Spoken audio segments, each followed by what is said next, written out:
So with no further ado, County Commissioner David Dennis. Well,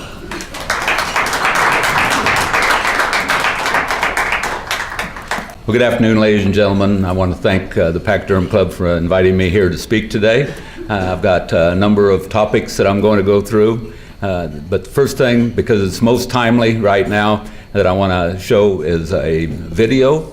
We'll see if it works. It was working just a second ago on the USS Wichita. So John, we'll see if we can play that video.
Pretty impressive.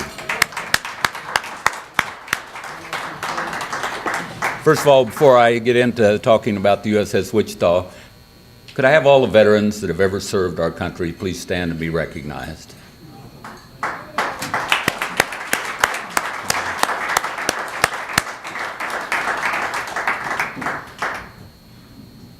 As I said, I am a veteran also, but I truly, truly respect each and every individual that's ever served our country, put themselves in harm's way for others' safety. I want to thank each and every one of you. You saw a handful of folks stand up today. This summer, during Memorial Day, I took the weekend off and ran down with my grandkids to Oklahoma. And it was Memorial Day. There were about 300 people going to watch a sea show that they had there. And so they asked all the veterans to stand up. Out of 300 people, 3 people stood up. I just couldn't believe that few of people had been serving our country out of that group of people. So those of you that have served, thank you from the bottom of my heart. We just saw the USS Wichita. It's the 3rd ship that's ever been named Wichita in their history. Let me go back a little bit in time and tell you about the other 2. The first one was CA-45. It was commissioned in 1939 and served to 1947. It had 13 battle stars. It served in both the Pacific and the Atlantic. It actually started in the Atlantic and then moved to the Pacific towards the end of the war. Served with distinction. The second ship that was ever named USS Wichita was AOR-1. It was a replenishment oiler. It served from 1969 to 1993. That you'll pick up is during the Vietnam War, during portions of that. It has 4 battle stars, so it served with distinction. Now we fast forward a number of years. About 2 years ago, the mayor invited me to go over to City Hall because they said the Secretary of Navy was coming into town and thought that I might like to be there. Now, the Secretary of Navy came into town to announce that this ship that you just saw in action was going to be named the USS Wichita, the 3rd one. If you ever see the crest for the USS Wichita, it has 3 buffalo skulls on it, and those buffalo skulls represent the 3 ships that have ever been named USS Wichita. The name of the ship is the Keeper of the Seas. So it has a very strong connection with Wichita. I don't know if you noticed on the fantail of it when you were watching the movie, it says Wichita all the way across the fantail of that ship. It's going to carry the name of Wichita around the world for the next 25 to 30 years. I think it's something that we need to be proud of here in Wichita. We actually almost adopt that crew for the next 25 to 30 years. A lot of the things that we did during fundraising, and we've had about the past year, we've been in a very large fundraising effort. And by the way, it's not too late if you want to donate. You can go to usswichita.org. The money now, all of it is going towards a scholarship program for the crew that serve aboard that ship. We're establishing a perpetual scholarship that's available to crew members, because in today's military, and most of you that stood up are kind of like me, or been out of the military for a few years. Today's military, you require continuing education to advance in rank. And therefore, we're working with the WSU, and we've established this perpetual scholarship. They do not have to go to WSU to be able to use this scholarship. They'll get additional help if they do go to WSU, but it helps them advance in rank. This ship carries a normal complement of about 50 sailors. It can carry up to almost 100 sailors on board at any one given time. It has a number of missions. It's the fastest ship in the Navy, 45 plus knots. It's driven by a couple diesels that run water jets. This is a jet ski on steroids. You saw that it can turn very rapidly. You might have noticed the wake that this thing was throwing as it was going through the ocean. That wake is actually an offensive weapon. If you're off the Horn of Africa and you've got pirates that are out there trying to attack the ships, and remember, the bulk of our commerce today travels by ocean, and we have to protect those sea lanes. Well, if you're on one of those small pirate boats trying to come up on one of our freighters or a tanker or something out there, just the wake of that will roll those little boats. They don't even have to touch it. They just go by fast and take care of action. So it is an amazing ship. The actual size is it's 387 feet long, it's 57 feet wide. It has a draft of only 13.5 feet. It's called LCS 13. It's the 13th ship of this type. LCS stands for Littoral Combat Ship. And that means that it can get in close to shore and take care of business in close, since it only has a 13.5-foot draft. As I said, it's got a top speed of 45 knots. It can launch and recover aircraft up to Sea State 4. It can launch and pick up other amphibious vehicles in Sea State 5. It has hangar space to carry 2 helicopters. So it is really quite a ship. It's lethal, it's survivable, it's affordable. Right now, each ship is costing about $360 million is what the total cost is. So what's going to happen next? Well, the biggest thing that's going to happen is there are a number of events coming up in January. First of all, on Wednesday, January 9th, and that's our last board meeting, so I won't be there because we need to say farewell to Commissioner Ranzow in the back of the room, and thank him for his service for the past 8 years, and Commissioner Unruh, thank him for his past 16 years. But down in outside Jacksonville, Florida, is where that they're commissioning this ship. So starting on Wednesday, January 9th, if you want to go down, the public is welcome. You can go on usswichita.org site and ask for an invitation, because it is on a military base and you have to go through a few things to be able to get onto a military base. But the first thing they have is a reception aboard the USS Wichita from 6 to 8 p.m. on Wednesday, January the 9th, and you are required to RSVP on that because of security requirements, unless you have a military ID and you can get on base. On Thursday, January 10th, they have barbecue with the crew. On Friday, January 11th, that evening at 6 o'clock is the chairman's reception and dinner. And pretty well everyone will be there for that. I plan on flying down early that morning so I can make it in time for the reception and dinner. It's at the Sawgrass Marriott Hotel. We have a number of VIPs going to be there. We've got Senator Moran for sure is going to be there. Congressman Estes for sure is going to be there. We've invited Secretary of State Pompeo, and we have not got confirmation yet, but he is certainly high on our list of people that we would love to have there. That is the final big event with all of the public. Then on Saturday morning is really a critical event. We start off with a continental breakfast at 7:30 in the morning. And from there, at 9:30, we go over for the commissioning ceremony that is going to happen on the naval base. That is going to end about 11:15, 12 o'clock, so that we can get back here to Wichita that afternoon yet, because on the 13th is when all of the new commissioners get sworn in, and so I want to be sure that I'm back here for that. So I'm going to have a down and back real quick, but it is an important event because it represents this entire area. So I hope that anyone that is available, if you're interested in going down, let me know, or go on to USS Wichita and sign up. But is there any questions before I go on about the USS Wichita? As this is an important event for this area. I'll give you some time at the end if you think of anything. There's a number of things I'd like to talk about today. Oh, I'm sorry.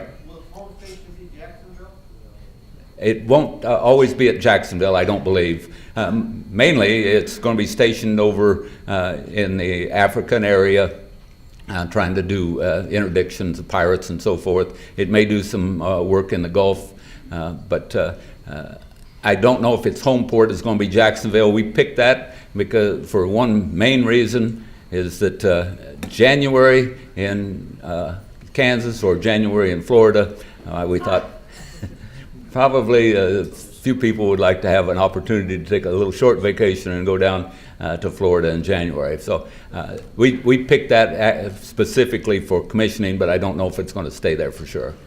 Yes, Diane.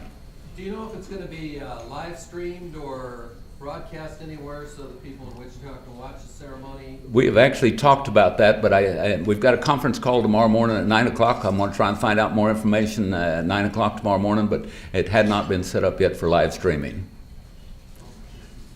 Anything else on USS Wichita? Yes, sir. Can you state any weapons that are on that board? Probably short-range missiles? Sure. Besides being able to carry a couple of helicopters, I can tell you what it carries. Okay, this thing carries, and I'm not a Navy guy. Remember my introductions that I was an Air Force guy. So it includes 3D air search radar. It's got a rolling airframe missile, CRAM, in the hulls, medium caliber 57 Mark 110 deck gun, EO/IR gunfire control system, and decoy launching system, and that's all the information I know, and I didn't understand any of that I told you. So. So it can go out and fight, that's all I know. Any other questions on USS Wichita? Well, good. Once again, thank you to the veterans, the folks that have served, and please pray for the crew that's going on that ship that's going to carry our name around the world. One piece of news that I want to make sure that everyone knows is that I got a text night before last from Senator Estes, and one of the things that each of our commissioners worked on, Commissioner Howell helped us start the process, was to name the big ditch after Mitch Mitchell. And I got a text night before last from Senator Estes that said the Senate has passed that, the House had already passed it. It is now going to the President's desk for signature. We'll have a ceremony commemorating that here in the near future, that the big ditch is now named after Mitch Mitchell, and I think that is fantastic.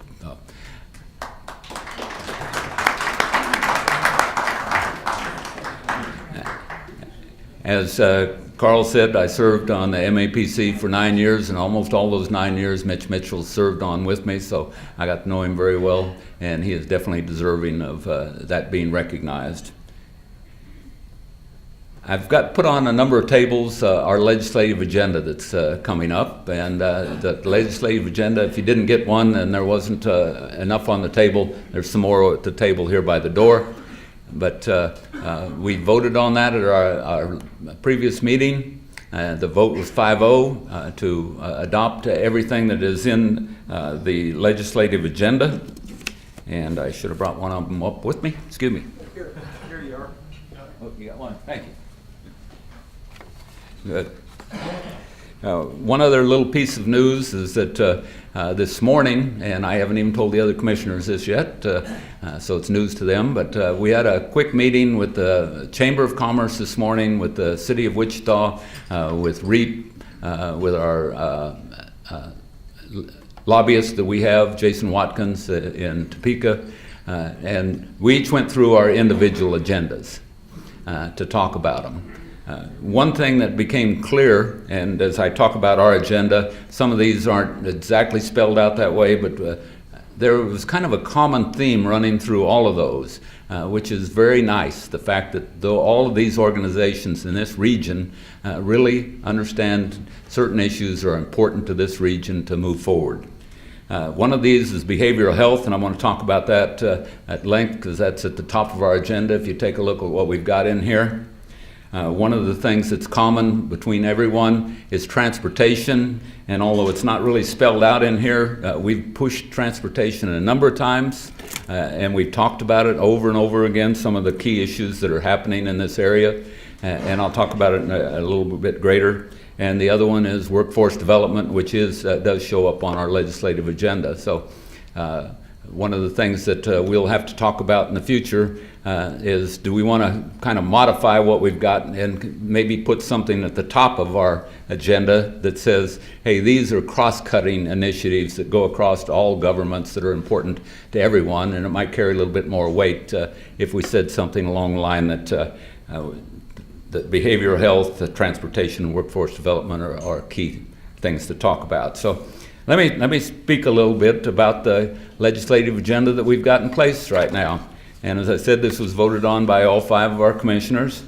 At the top of the list is something that is very important, and that's behavioral health.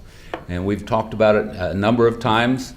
And when I talk about behavioral health, I'm really talking about mental health issues, drug and alcohol abuse issues, and homeless issues. So there's really 3 things kind of tied up in behavioral health.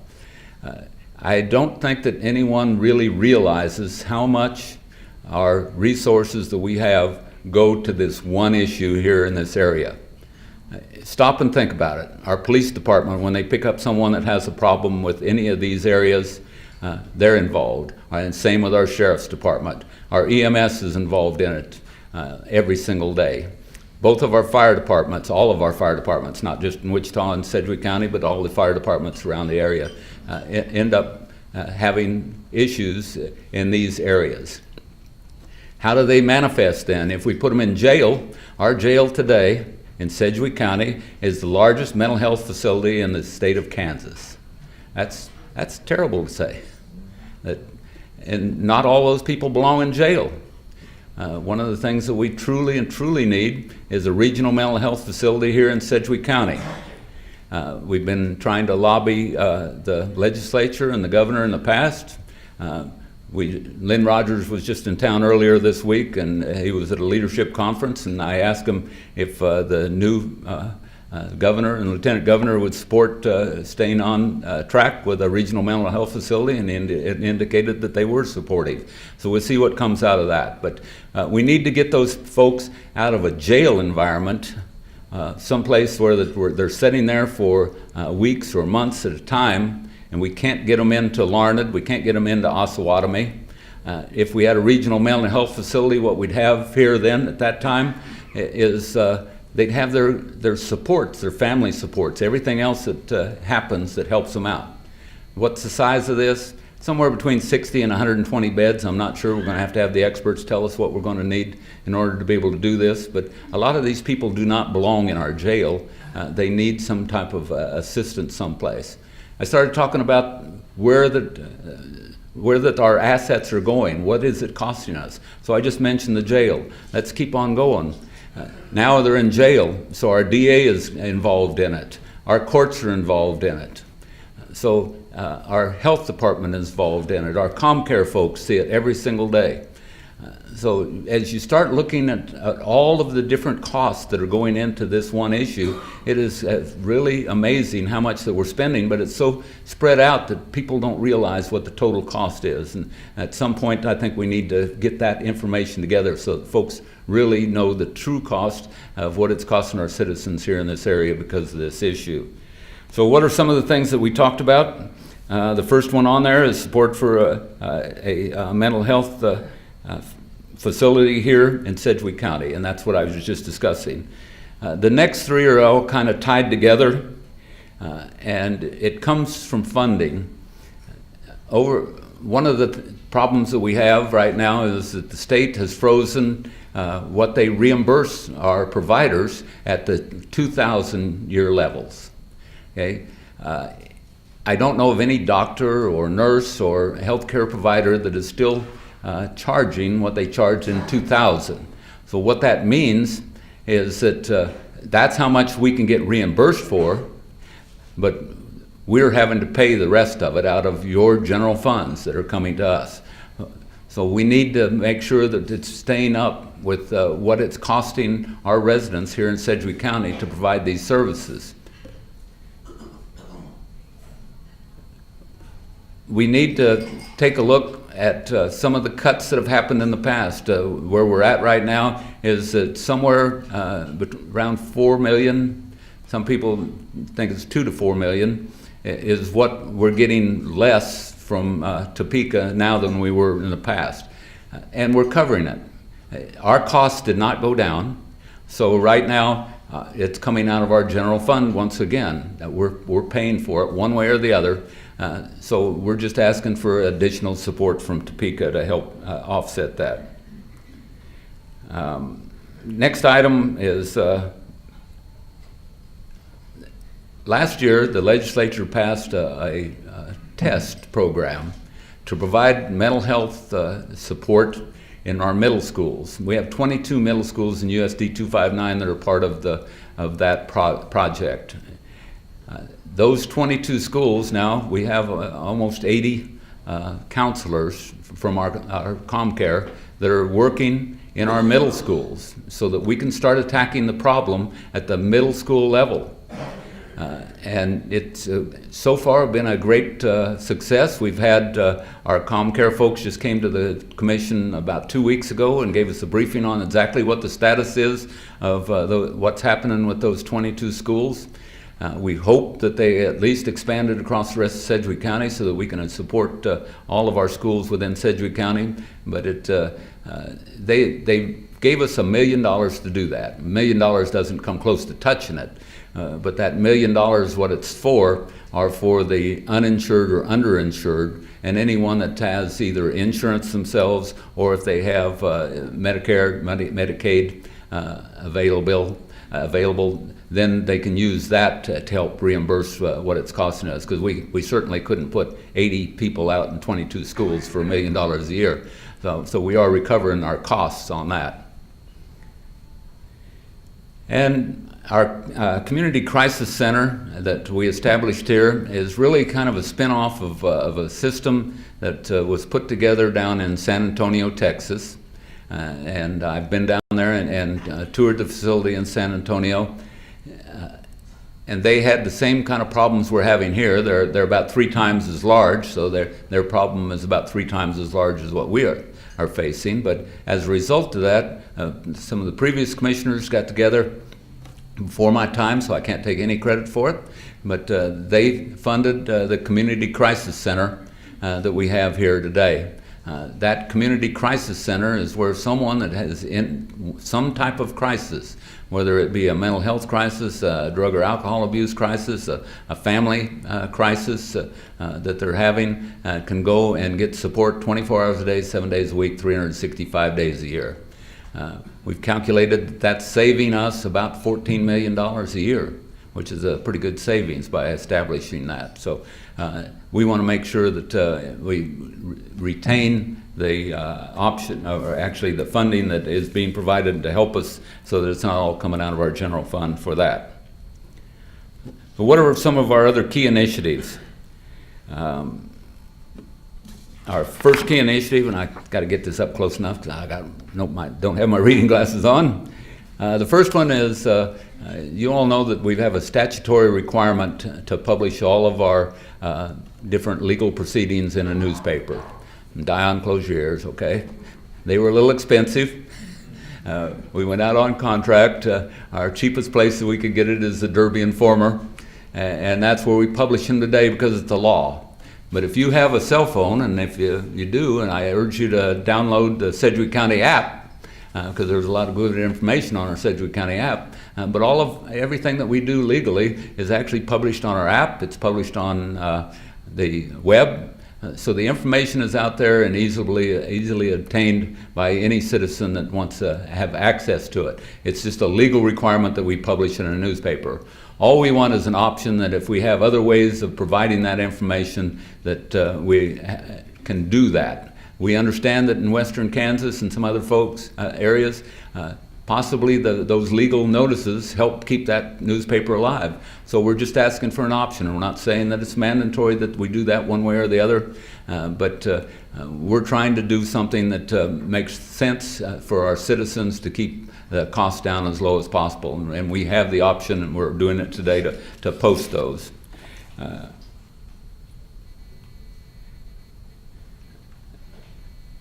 The next item on here is to support legislation that provides properties shall be used for comparables. Let me explain that in a little bit.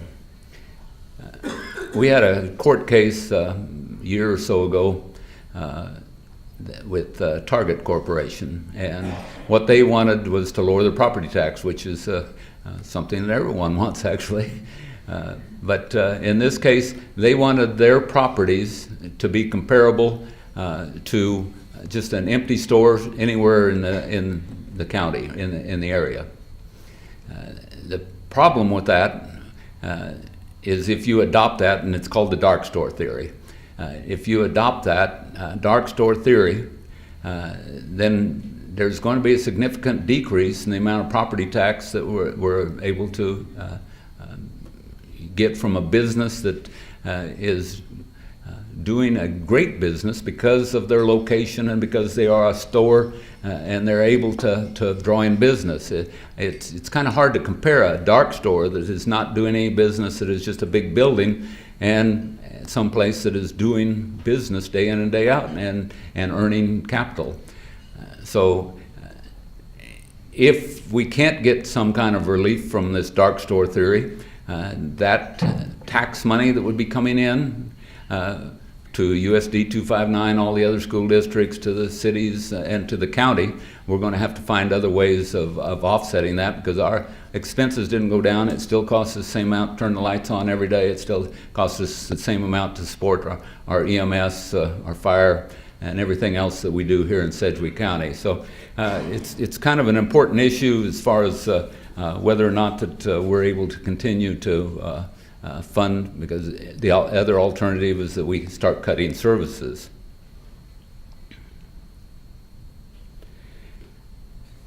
The next item, we do have a judge in the room, and we had a meeting here about 2 or 3 weeks ago. Jim Howell asked me to attend a meeting where we had our Judge Smith, D.A. Bennett, our corrections department, and Commissioner Howell and I attended the meeting, and it was not something that I was aware of. I was learning, and I'm still learning.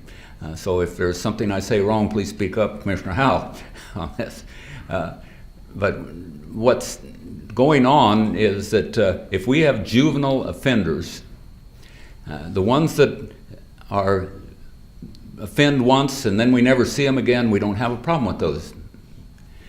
The ones that offend real badly and end up in serious trouble and they're incarcerated or something's happening with them, we're not having a problem with them.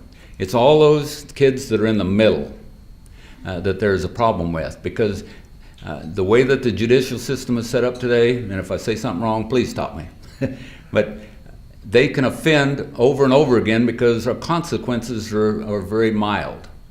So they offend, we say don't do that again, they offend, we say don't do it again, they offend, we say don't do it again, and they continue to offend. There's nothing that we can do to really try and get them into one of those other two categories.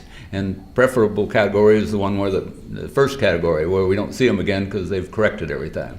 So there is some judicial change that Mark Bennett has put together that we're going to send up, and we are supportive, obviously, of our DA in any efforts that he has in this area. So I don't know if Jim. I'll just pipe in here. There was a bill a few years ago called Senate Bill 367.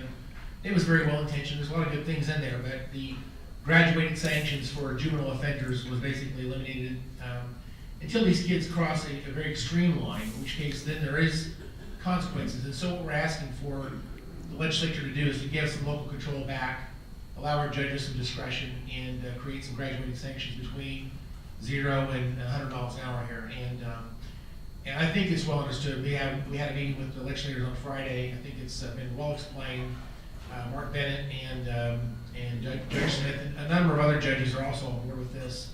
The legislators, I think, heard them, and I believe we just need to roll this backwards the other way just a little bit. There's a number of things I can continue, but basically that's the idea. We just need to create some graduated sanctions. Thank you. Good. Thanks for clarifying that. As I said, I'm still learning about that, but if it's important to our DA, we include it to support our DA and our judges. The next item I want to talk about, when we had our, the county commission is also the board of canvassers. And as we sit down and do our canvassing, one thing I noticed at our last election, we had about 1,100 provisional ballots that we had to determine whether we were going to count or not. And my default condition whenever we're counting ballots is to, if someone made the effort to come out, I try and make every effort to make sure we count that vote. Well, a lot of these 1,100 provisional ballots were cast because they went to the wrong location. And so if you show up at the wrong location, they will give you a paper ballot. And now I'm talking about on election day. I'm not talking about early, because early voting this does not apply to. But on election day, you're required to go to your precinct only. You can't vote any other place. And if you go somewhere else, you'll get a provisional ballot. That provisional ballot will have some statewide, national people on it that you can vote for, but any of your local folks that may not apply to you, you can't vote for those. So every one of those have to be hand counted because you have to verify what precinct that they would have voted in and which one of those items that you could vote for. Well, our machines, obviously, we had over half the people voted early this year. Either at the old courthouse, they were able to come over there and vote, or we had a number of satellite locations. And it didn't matter what precinct you were from. You walk in, I'm from 531, say I'm 531, boom, I vote. It brings up my ballot, I vote, and I'm done. Run my little card through the reader, and it works. On election day, because what the state law reads right now, is that you can only vote in your home precinct. So, for example, in my district, if you live in Cheney and you have to get in to work early in the morning, you can't make it to vote, and you work too late that day, you just missed voting because you can't get back out to Cheney. Or you can walk over to one of the other locations and you can vote a provisional ballot, and we then make a determination on whether to accept it or not, and at that time only the things that are state or national will count, not your local. Why? Because our machines, we spent $7 million, another good decision by previous commissioners. They spent $7 million to buy beautiful voting machines that it doesn't matter what precinct you're in. You say that you're in 531 and they plug it in and you vote. So why can't we do that? It's just because there's a state law. So my suggestion is we're trying to do things that are convenient and serve our citizens, and the one way that we can make it convenient and serve our citizens is let you vote anywhere on election day. We're going to have 70-some locations across Sedgwick County, and it just makes sense that you can walk up and vote at any of those locations. So that's one of the other initiatives that we've got. Two more things that we have on here are what we call secondary issues. And one of those secondary issues deals with workforce development.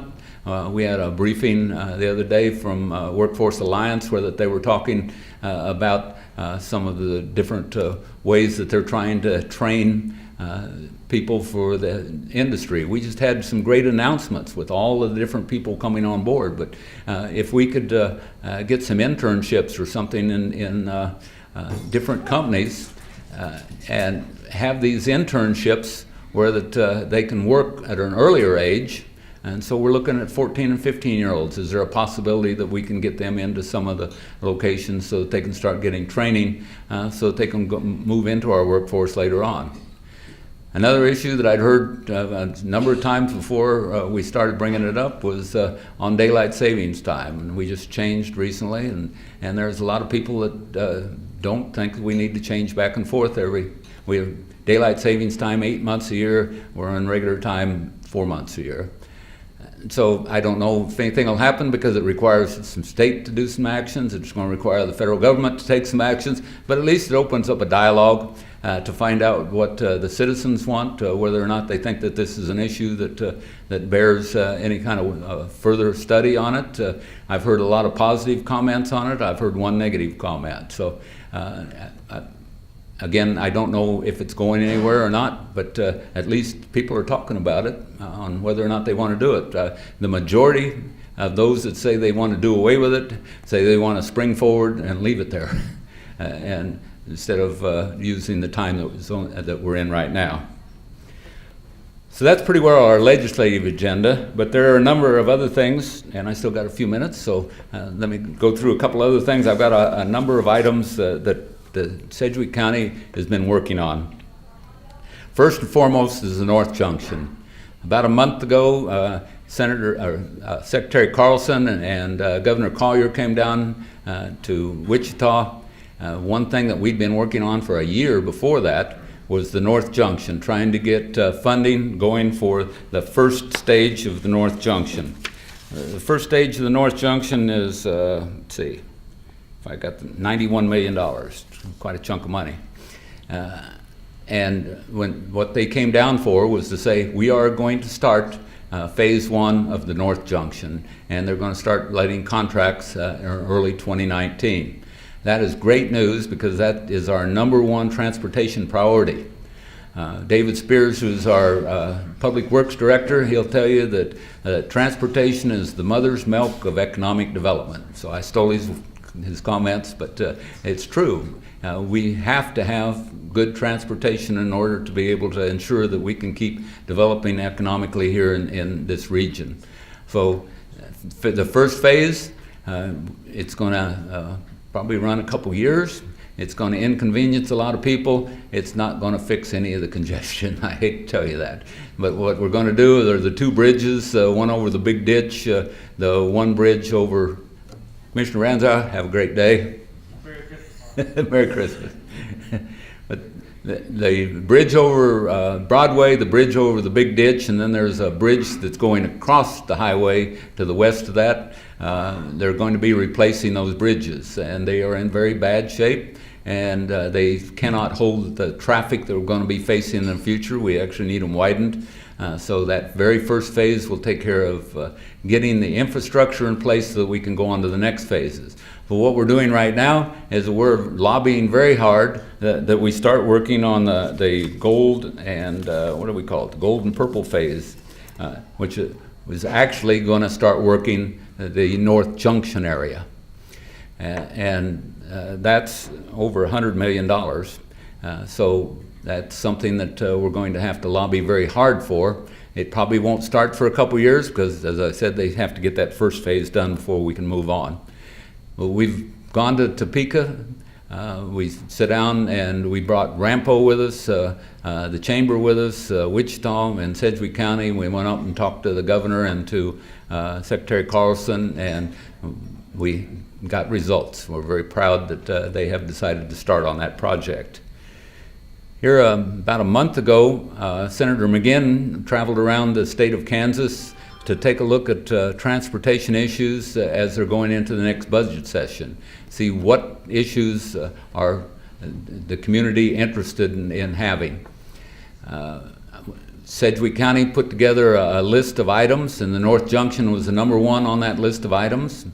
Our #2 item was the Northwest Bypass, and for those of you that haven't heard about the Northwest Bypass, it's designed to run between Mays and Goddard. It'll come out down on Kellogg, down west of 167th.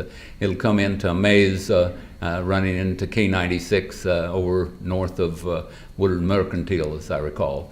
So far, Sedgwick County is putting about $350 million, I think, in trying to buy right-of-way, and we own about 1/3 of the right-of-way so far.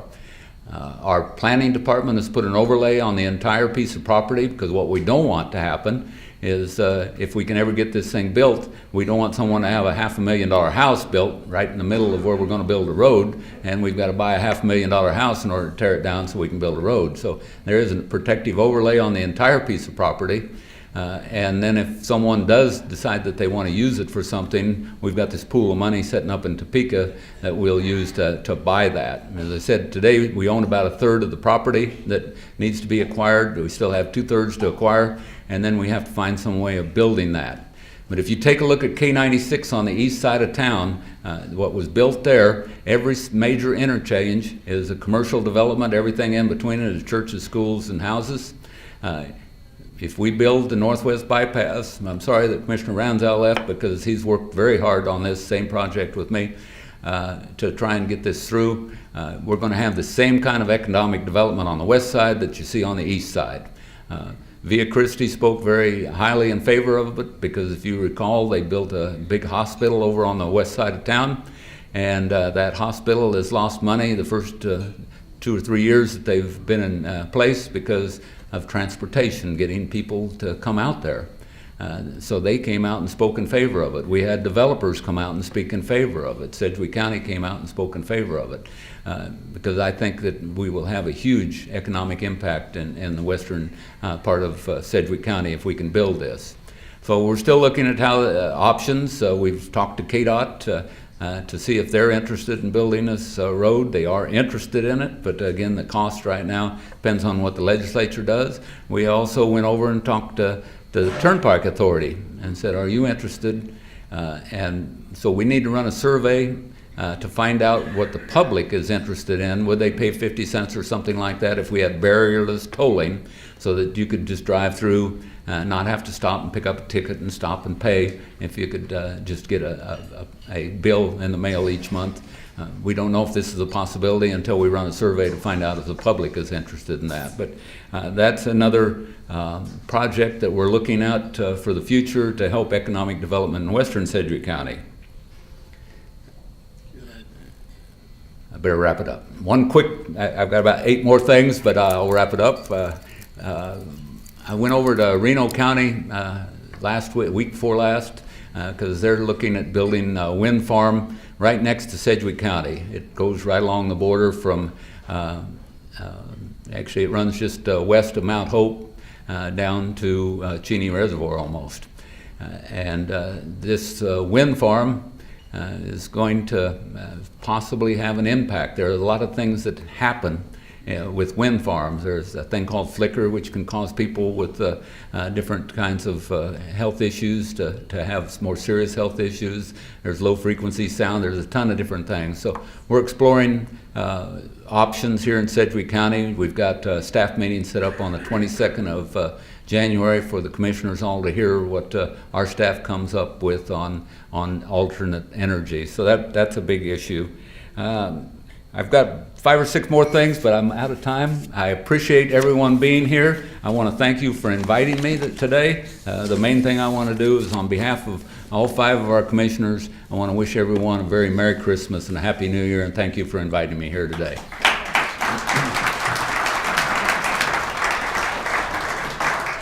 Commissioner David Dennis, and for everyone, from me, Merry Christmas, Happy New Year. We'll see you all next year, January 4th. We've got 5 minutes for Q&A.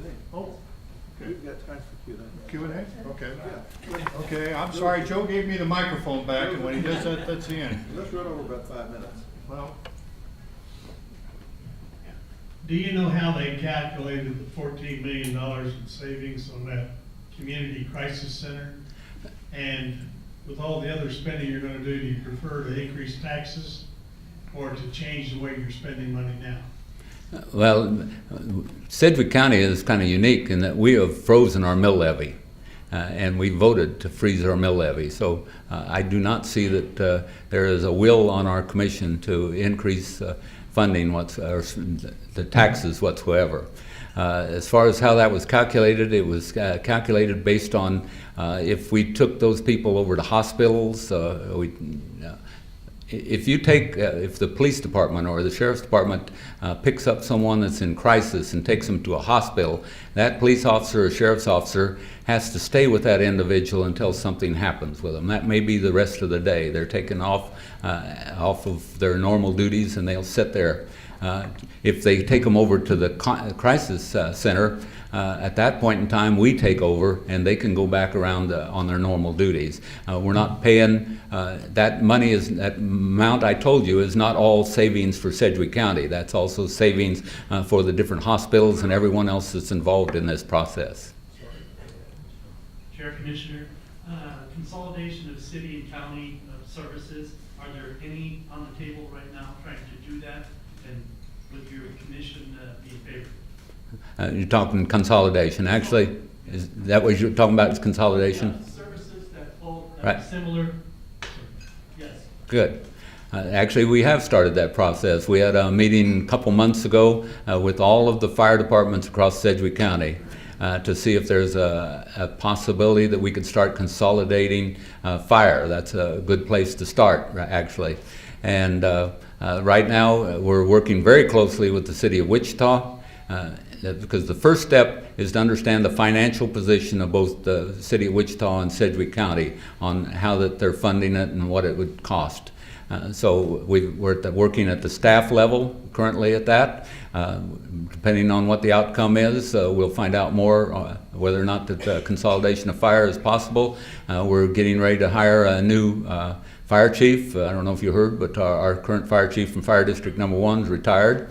And so we've got an interim fire chief right now, but whoever we hire for our permanent fire chief has to be someone that's interested in working on trying to help us with consolidation. Yes, sir. Yes, I was wondering if you had any, were you involved, know anything about the concerns over on the northeast side of town with the big electrical poles that's running through the neighborhood of the northeast side of town? On working neighborhoods in the Northeast? Right, no, doing, in the residential area, on the northeast side of town.